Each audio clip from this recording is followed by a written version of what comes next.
আমি সবল, আমি কাল, আমি ধর্ম, তাই তো মুক্ত বীরেন্দ্রের মতো এই মুহূর্তে তার বিচার করতে চললাম। কোথায় যাচ্ছে ভারবালা? ওই ঔষধ মানুষের হাতে হাতে না দিয়ে কোথায় চলে যাচ্ছে? প্রভু, হ্যাঁ প্রভু, থেকে বলেছেন প্রভু, এই স্বামী বিষাদাত্মায় মহৌতে পেরেছি। তবে একটি সত্য রয়েছে দয়াল, সাধারণ বছর বন্ধ হলে আমার চন্দ্রকে ফিরে রক্ষার কন্যা এই গর্ভপুরী মাঝে এই রাতে খেয়ে যাও।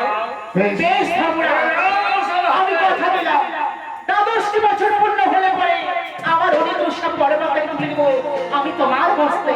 যাও ধর্মরা, আর ভ্রমণ করে ভালো ভালো অনির্দিষ্ট পরমাত্মা এখন তুমি আমার হস্তে তুলে দাও।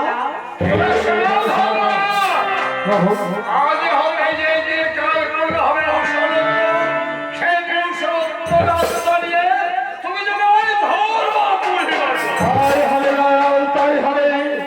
আপনার লক্ষ্য আমি করিব পালন। এই মুহূর্তে চন্দ্রত্মা আপনার কন্যা রক্ষে আমি করিব মানব। পিতা, আজ তুমি আমার কন্যা, তাই তোমার বিরক্ত দেখে আজ ব্যবহার হয়েছে। যা যা যদি নতুন করে তোমার নাম রাখলাম, ওই বংশাতে তোমার নাম হলো ওই বিজয়া। বিজয়, বিজয়, বিজয়। অসম্ভব। মনে দেখো, নারী মনে দেখো,